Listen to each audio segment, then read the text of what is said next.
Assalamualaikum warahmatullahi wabarakatuh.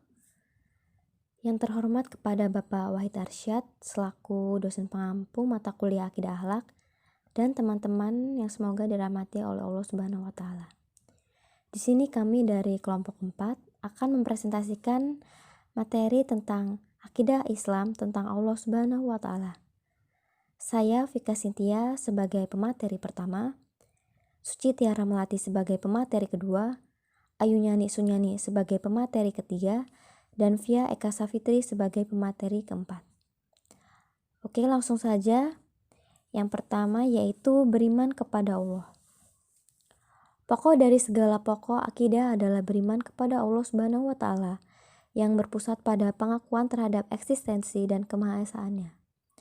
Adapun akidah Islam, maka dasar-dasarnya ialah iman kepada Allah, malaikatnya, kitab-kitabnya, rasul-rasulnya, hari akhir, dan takdir baik dan takdir buruk.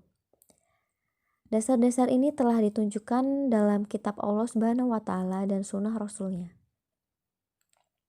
Maka dalam kitab Allah Subhanahu wa taala Allah berfirman yang artinya, bukanlah menghadapkan wajahmu ke arah timur dan barat itu kebajikan, akan tetapi sungguhnya kebaktian itu ialah beriman kepada Allah Subhanahu wa taala, hari kemudian, malaikat-malaikat, kitab-kitab, nabi-nabi. Quran Surat Al-Baqarah ayat 177. Dalam masalah takdir Allah Subhanahu wa taala berfirman yang artinya, sesungguhnya kami menciptakan segala sesuatu menurut ukuran, dan perintah kami hanyalah satu perkataan seperti kejapan mata. Quran Surat Al-Qamar ayat 49-50. Beriman kepada Allah Subhanahu wa taala berarti meyakini akan keberadaannya, baik itu wujud, sifat-sifat maupun zatnya. Iman kepada Allah juga berarti membenarkan dengan hati, mengucapkan dengan lisan, serta mengamalkan dengan perbuatan bahwa Allah itu ada dengan segala keagungannya. Lalu selanjutnya fungsi beriman kepada Allah Subhanahu wa taala. Fungsi yang pertama yaitu dapat menambah keyakinan kita. Kita telah melihat bahwa hanya Allah Subhanahu wa taala yang telah menciptakan segala sesuatu serta memberikan nikmat ke seluruh alam semesta. Oleh karena itu, kita akan semakin bersyukur dan yakin akan keagungannya. Yang kedua yaitu menambah ketaatan. Tentu saja dengan beriman kepada Allah, kita dapat menambah ketaatan kita. Dengan beriman, hati kita akan terjaga dari larangan-larangannya, serta selalu menjalankan perintahnya dengan ikhlas. Selanjutnya, menenteramkan hati. Orang-orang yang senantiasa beriman kepada Allah akan merasa tentram hatinya. Hal ini sudah tersedia pada Quran Surat Ar-Ra'd ayat 28 yang artinya orang-orang yang beriman dan hati mereka menjadi tentram dengan mengingat Allah. Ingatlah, hanya dengan mengingat Allah lah hati menjadi tentram. Lalu yang selanjutnya dapat menyelamatkan manusia di dunia dan akhirat. Seperti yang telah disebutkan dalam Quran Surat Al-Mu'minun ayat 51 yang artinya kami menolong rasul-rasul kami dan orang-orang yang beriman dalam kehidupan dunia dan pada hari berdirinya saksi-saksi atau hari kiamat. Dalam ayat tersebut disebutkan bahwa orang yang beriman akan diberikan pertolongan ketika di dunia maupun di akhirat. Lalu yang terakhir, dapat mendatangkan keuntungan dan kebahagiaan hidup. Tentunya dengan ketentraman hati yang kita peroleh, kita akan selalu memberikan yang lebih bahagia dalam menghadapi masalah. Hal ini karena kita akan meyakini bahwa cobaan yang diberikan Allah tidak akan melebihi batas kemampuan kita. Selain itu, kita juga menyadari bahwa Allah masih sayang terhadap kita. Lalu yang selanjutnya yaitu aspek-aspek beriman kepada Allah Subhanahu wa taala. Aspek yang pertama yang terkandung dalam beriman kepada Allah ialah beriman kepada rububiyahnya, yaitu bahwa Dia sajalah Tuhan itu, tidak berserikat, dan tidak ada penolong baginya. Aspek yang kedua yaitu iman kepada uluhiyahnya, yaitu hanya Dia sajalah Tuhan yang hak, tidak ada serikat baginya. Lalu aspek yang ketiga yaitu iman kepada asmanya dan sifat-sifatnya, yaitu menetapkan asma atau nama-nama dan sifat-sifat yang layak baginya, yang telah ditetapkan oleh Allah Subhanahu wa Ta'ala bagi dirinya, baik dalam kitabnya maupun sunnah Rasulnya, tanpa ta'rif atau penyimpangan, ta'til, pengosongan, ta'if, pentatacaraan, dan tanpa tamsil, penyerupaan. Ketika kita beriman maka kita akan melakukan perintah-perintah Allah, baik itu wajib maupun sunnah, serta meninggalkan larangan yang telah ditetapkan. Berikut ini terdapat beberapa contoh perilaku beriman, yaitu seperti mendirikan sholat, menafkahkan sebagian rezeki kita, selalu berbuat kebajikan, melaksanakan perintah Allah dari segi ibadah, mempercayai dengan benar rukun iman, serta mampu memaafkan kesalahan orang lain. Assalamualaikum warahmatullahi wabarakatuh. Saya Suci Tiara Melati, selaku pemateri kedua akan menjelaskan tentang metode dan argumentasi adanya Allah Subhanahu wa Ta'ala. Ini terdapat dalam Quran Surat Al-Imran yang Allah Subhanahu wa Ta'ala beriman, yang artinya sesungguhnya dalam penciptaan langit dan bumi dan silih bergantinya malam dan siang terdapat tanda-tanda kebesaran Allah Subhanahu wa Ta'ala, yaitu orang-orang yang mengingat Allah sambil berdiri atau duduk atau dalam keadaan berbaring, dan mereka memikirkan tentang penciptaan langit dan bumi seraya berkata, "Ya Tuhan kami, tiadalah Engkau menciptakan ini dengan sia-sia. Maha suci Engkau, maka peliharalah kami dari siksa api neraka." Dan apakah mereka tidak memperhatikan kerajaan langit dan bumi dan segala sesuatu yang diciptakan Allah, dan kemungkinan telah dekatnya kebinasaan mereka? Maka kepada berita manakah lagi mereka akan beriman sesudah Al-Quran itu? Ini terdapat dalam Quran Surat Al-A'raf. Selanjutnya terdapat 4 hal dalam metode dan argumentasi adanya Allah Subhanahu wa Ta'ala. Yang pertama ada dalil fitrah. Ini atas wujudnya bahwa segala sesuatu makhluk telah diciptakan atas dasar iman kepada penciptanya tanpa dipikirkan atau diajarkan terlebih dahulu. Adapun dalil akal atas wujudnya Allah Subhanahu wa Ta'ala ialah karena makhluk ini baik yang terdahulu maupun yang menyusul harus ada pencipta yang mengadakannya. Dan Allah Subhanahu wa Ta'ala telah menyebutkan dalil akli dan argumen yang pasti dalam surat At-Tur, di mana Dia berfirman yang artinya, apakah mereka diciptakan tanpa sesuatu pun, ataukah yang menciptakan diri mereka sendiri? Ini terdapat dalam Quran surat At-Tur. Yang selanjutnya itu adapun dalil syara. Ini tentang adanya Allah Subhanahu wa Ta'ala ialah karena kitab-kitab yang turun dari langit semuanya berbicara tentang itu, tentang sang pencipta, yaitu Allah Subhanahu wa Ta'ala, tentang penciptaan manusia dan terciptanya alam semesta. Selanjutnya ada dalil indera atau rasa akan adanya Allah Subhanahu wa Ta'ala. Maka ada 2 cara dalam dalil ini. Yang pertama itu ketika mendengar dan mengamati bukti yang pasti akan adanya Allah, karena Dialah yang telah mengabulkan orang-orang yang berdoa dan menolong orang-orang yang kesusahan. Yang kedua, sesungguhnya ayat-ayat atau bukti para nabi yang dinamakan mukjizat dan disaksikan oleh orang banyak atau yang didengar oleh mereka merupakan argumen yang pasti akan adanya pengutus para nabi, yaitu Allah Subhanahu wa Ta'ala, karena bukti-bukti di luar jangkauan manusia. Akan tetapi orang-orang musyrik telah menjadikan atau menyembah Tuhan selain Allah. Maka dari itu muncullah argumentasi tentang adanya Allah Subhanahu wa Ta'ala. Kemudian Allah Subhanahu wa Ta'ala telah membatalkan keyakinan orang-orang musyrik ini dengan 2 argumentasi akli. Argumentasi yang pertama, dalam Tuhan-Tuhan ini mereka akan sembah tidak ada kekhasan keutuhan sedikit pun. Yang kedua, sesungguhnya orang-orang musyrik itu mengakui bahwa Allah Subhanahu wa Ta'ala Sajalah Tuhan pencipta itu, pencipta yang di tangannya lah kerajaan segala sesuatu. Dialah yang menolong dan tidak ditolong. Dan ini menuntut mereka untuk mengesahkannya dengan rubiahnya. Terdapat kesimpulan pembuktian dari Allah, yaitu yang pertama, hakikat manusia adalah makhluk yang bertuhan. Lalu adanya bukti dari ayat Al-Quran, setelah itu terjadinya alam semesta, adanya kejadian manusia, dan adanya kitab Al-Quran.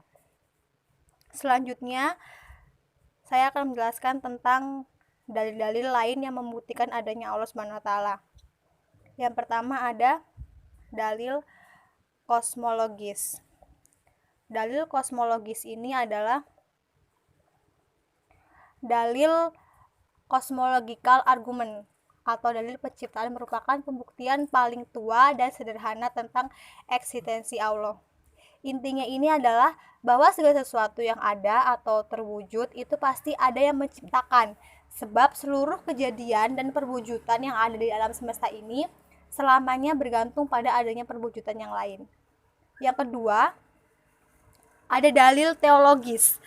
Dalil ini merupakan dalil yang populer, dan ini merupakan penerapan dalil kosmologis dalam bentuknya yang lain. Intinya, dalil ini adalah bahwa segala perwujudan tersusun dalam sistem yang amat teratur, dan setiap benda yang ada di dalam semesta ini memiliki tujuan-tujuan tertentu. Yang ketiga ada dalil ontologis. Dalil ini merupakan pertama kalinya dikemukakan oleh Anselm, yang kemudian dipertajam oleh Descartes pada permulaan abad modern ini. Intinya adalah bahwa manusia memiliki konsep tentang sesuatu yang sempurna. Yang terakhir ada dalil moral. Inti dalil ini adalah bahwa di kalangan umat manusia di dunia ini berlaku nilai-nilai moral seperti kebenaran, kebahagiaan, dan keadilan. Baik, itu saja yang dapat saya sampaikan. Baiklah, di sini saya sebagai pemateri ketiga akan menyampaikan materi tentang sifat-sifat yang dimiliki oleh Allah Subhanahu wa taala. Sifat-sifat yang dimiliki oleh Allah Subhanahu wa taala itu terbagi menjadi 3 sifat, yaitu ada sifat wajib Allah, kemudian ada sifat jaiz Allah, dan yang ketiga ada sifat mustahil Allah. Yang pertama, sifat wajib Allah. Apa sih sifat wajib Allah itu? Sifat wajib Allah adalah sifat yang harus ada pada zat Allah sebagai kesempurnaan baginya. Maka sifat Allah wajib diyakini dengan akal atau akli berdasarkan Al-Quran dan Sunnah Rasul atau wajib nakli. Di antaranya ada wajib, artinya ada. Maksudnya adalah adanya Allah itu bukan karena ada yang menciptakan, tetapi karena ada dengan sendirinya. Kemudian ada kidam, artinya dahulu. Maksudnya bahwa Allah terdahulu tanpa didahului oleh sesuatu. Ada bako, artinya kekal. Maksudnya Allah itu kekal, tidak berubah-ubah sebagaimana makhluknya, yang selalu mengalami proses perubahan dan kehancuran. Kemudian ada mukhalafatul lil hawadisi, artinya berbeda dengan semua makhluknya. Maksudnya adalah Allah berbeda dengan semua makhluknya. Zat maupun sifat-sifat Allah itu berbeda dengan sifat-sifat makhluknya. Kemudian ada mukhalafatul. Kemudian ada qiyamuhu binafsihi, artinya berdiri sendiri tanpa memerlukan yang lain. Maksudnya adalah Allah itu tidak membutuhkan bantuan apapun dan siapapun. Kemudian nama-nama sifat Allah yang lain bisa dilihat di slide.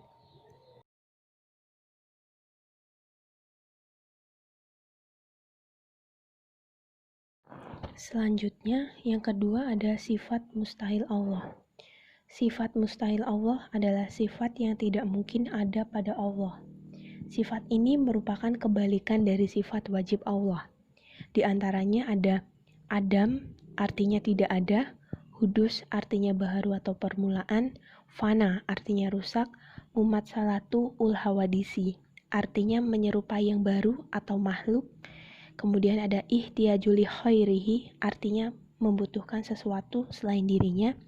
Ada ta'adud, artinya berbilang atau lebih dari satu. Ajzun, artinya lemah. Karaha, artinya terpaksa. Jahlun, artinya bodoh.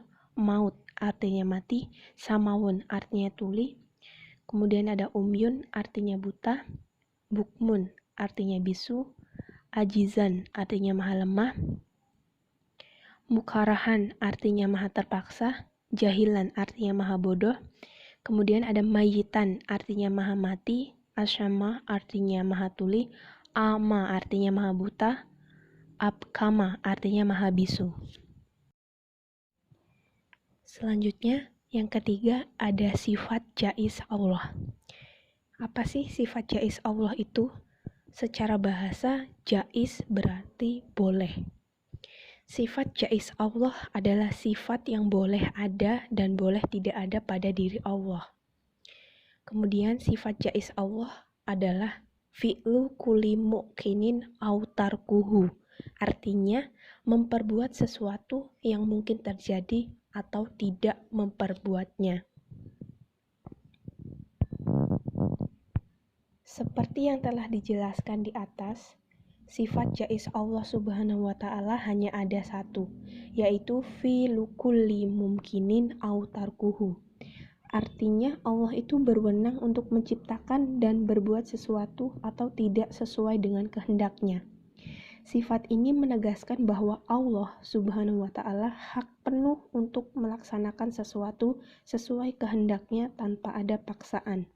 Tidak ada satupun di dunia ini yang bisa memaksa Allah Subhanahu wa Ta'ala dengan cara apapun, karena terjadinya sesuatu atau tidak terjadinya sesuatu mutlak ada pada kekuasaan Allah Subhanahu wa Ta'ala.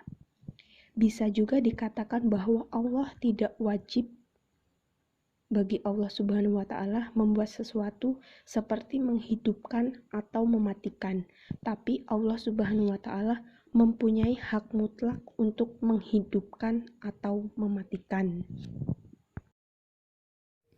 Baiklah, selanjutnya saya akan menyampaikan materi mengenai Asmaul Husna. Asmaul Husna adalah nama-nama Allah yang baik atau indah. Asmaul Husna ini sendiri berasal dari bahasa Arab al-asma dan al-husna.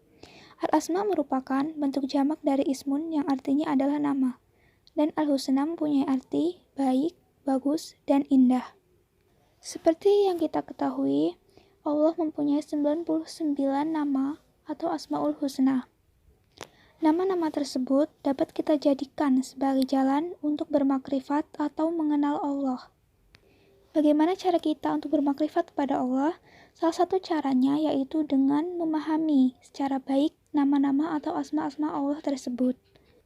Kita bisa lihat ke-99 Asmaul Husna di PPT.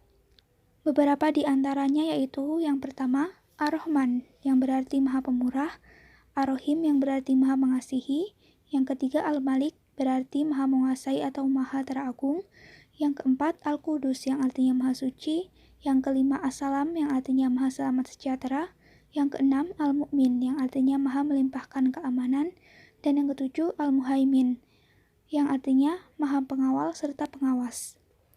Dari 99 nama Allah yang agung dan mulia tersebut dapat kita jadikan sebagai petunjuk bagi umat Islam untuk dapat mengenal Allah lebih dekat dan lebih dalam. Karena dari asma-asma Allah tersebutlah kita bisa tahu seperti apa sifat-sifat dari Allah Subhanahu wa Ta'ala. Dengan memahami dan merenungi kebesaran nama Allah dengan seksama, sejatinya seorang muslim telah menyebut kebesaran dan keagungan Allah Subhanahu wa Ta'ala. Untuk itu, mempelajari Asmaul Husna sangat dianjurkan bagi seluruh umat Islam. Asmaul Husna tidak hanya menjadi sarana untuk mengenal dan memahami sifat-sifat Allah yang Maha Mulia, melainkan juga mengandung banyak manfaat bagi umat Islam, seperti menyebut Asmaul Husna dapat bermanfaat bagi urusan dunia, agama, dan akhirat. Jadi intinya, mempelajari Asmaul Husna itu sangat dianjurkan dan sangat diperlukan agar kita dapat lebih mengenal Allah dan juga agar dapat mengimplementasikan dan meniru sifat-sifat baik Allah Subhanahu wa Ta'ala dengan berbuat baik terhadap sesama. Salah satu contohnya. Demikianlah pembahasan mengenai akidah Islam tentang Allah Subhanahu wa Ta'ala. Semoga dapat bermanfaat serta menambah iman kita terhadap Allah Subhanahu wa Ta'ala. Kami akhiri, wassalamualaikum warahmatullahi wabarakatuh.